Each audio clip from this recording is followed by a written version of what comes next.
So is the new Toyota Tacoma, the 2024 Tacoma, a little junky? Junky's probably not the right word. Quirky is probably a better word for it, I think. Except for one thing. We'll get to that in just a couple minutes. Why do I say that? Why do other people say that? Well, there's a couple of things. First off, we had, of course, the glove box rattle, the glove box noise, due to the short little stubs that Toyota put on the springs, I guess, to kind of secure the glove box. Now, there's been some arguments out there, I love this, that Toyota did that on purpose so that when you are off-roading, the glove box would have something to hit against and move around so that it didn't really slam. That's crazy. They didn't do it intentionally. It was simply an engineering mistake. And I bet that in the 2025s, you don't have that little gap or distance that the glove box can move and make noises. They'll make those little nubs a little bit longer. Secondly, the stupid manual seats. These things, they drive me nuts. I don't have automatic or electric. I have manual seats in this truck, which generally I don't have a problem with. I mean, it's not really a big deal, right? But the problem is, every time I get in and out of the truck, I scoot my rear end against the adjustment lever right over here.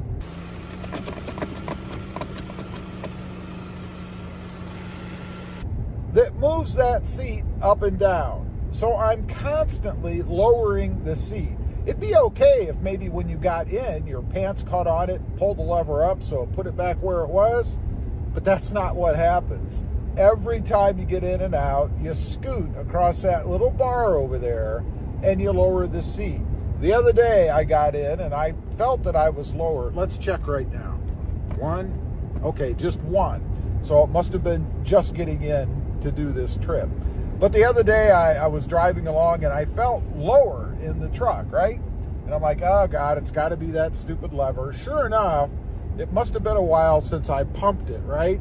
I pumped it 6 times to get the seat back up to where I normally have it. And by the way, I am riding in the truck with the seat all the way up. I thought I'd do an experiment, put it all the way up just to see if it ever went all the way down or back down by itself. And it did. But since then, I've decided I like the seat up here. It gives me a good vantage point. I still have plenty of room. Thank goodness they added that backwards baseball cap to the truck. And now I don't have to worry about it. I just keep it where I want. I've been trying to figure out a way to either wedge something underneath that lever or maybe something underneath the seat. I don't know, so that I don't accidentally move it when I get in and out. So far, I haven't come up with anything. I may just stick a piece of wood or something under there. I don't know. Kind of a junky way to take care of the problem, right? Nonetheless, I hope Toyota moves it. It needs to be in a different spot. It's too high and too close to the edge. My wife's Jeep has the same kind of setup, but hers is a little bit lower and you don't hit it every time you get in and out of the truck. Now, lastly, well, there's actually 2 more things. One is the gauge cluster. Now, it's not that it's junky or anything. It's quirky. I love the gauge cluster. I love the way that it looks. It's awesome. But I can't get it to remember what I put on the left side. I like to know what my tire pressures are. I run at about 36, 37 PSI, and I like to make sure that it stays there, right? So I'm constantly checking it. The problem is, and I think this happens when the truck fully shuts down. After about maybe 45 minutes to an hour, it kind of goes into a low power mode or something. I think when that happens, it reverts to some other setting. I don't know if it's a factory setting. I don't know what it is. But that readout that I have up in front of me right now is gone.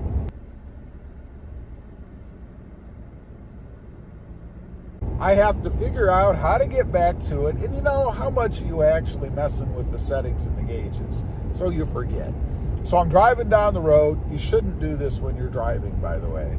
And I'm going through trying to figure out what setting I need to push, which button I need to hit. Finally, I get there, but I can never remember exactly how to do it. It's kind of a weird little quirky thing, not a junky thing, about the 2024 Tacoma. Lastly, there's actually another one. I keep thinking of these little things as I go. We're going to get to the big one here right after this one, I promise.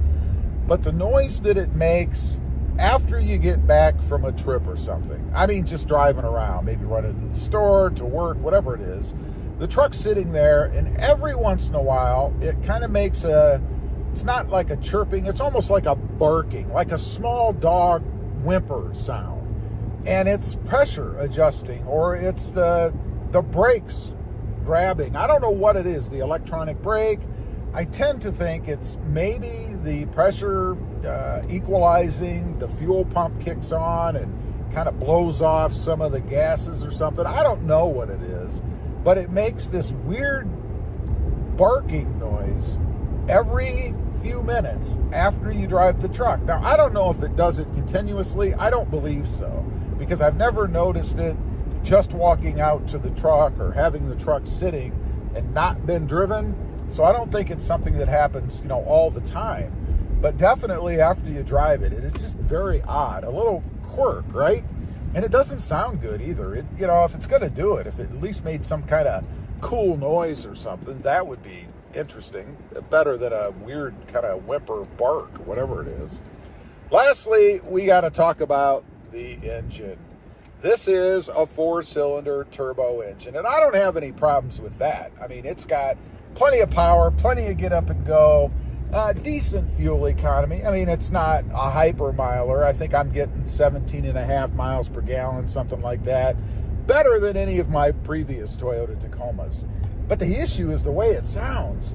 If you're sitting somewhere and it's just idling, maybe you're at a stoplight or whatever, or doing something under the hood where you have to have the engine running, it sounds very, very odd. I'm gonna pause here for a minute. I'm gonna get out and I'm gonna let you guys hear what I'm talking about.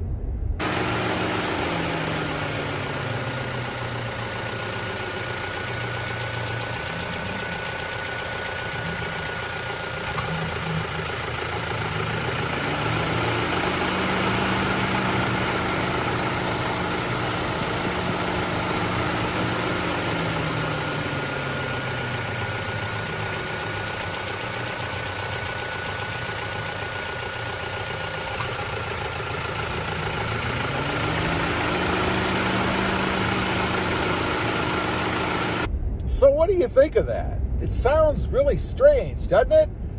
People have complained about how the 3rd gen sounds. They must really hate how this one sounds. It's just weird. And that cycling, that constant clicking off and on of whatever it is. I don't know what it is. I'm guessing it's some kind of cooling system, maybe the air conditioner, because it's hot. It's 91 degrees here, and it's always hot here. But maybe something is cycling and kicking off and on. I don't know. It's very odd to me, but it doesn't sound good. I could live with the way that the 3rd gen sounded. That wasn't bad. It didn't sound great or anything. And I'm talking about just the engine noise itself in the bay. I'm not talking about, exhaust sound or anything like that. But this is just odd. Anyway, those are just a few junky, or rather quirky things, I guess, about the 2024 Tacoma. Leave a comment. Let me know what you think of these things. Am I being too picky? Overreacting to things that don't really matter? I'd be curious to know what you think. Thanks for watching. Stay safe out there. Bye.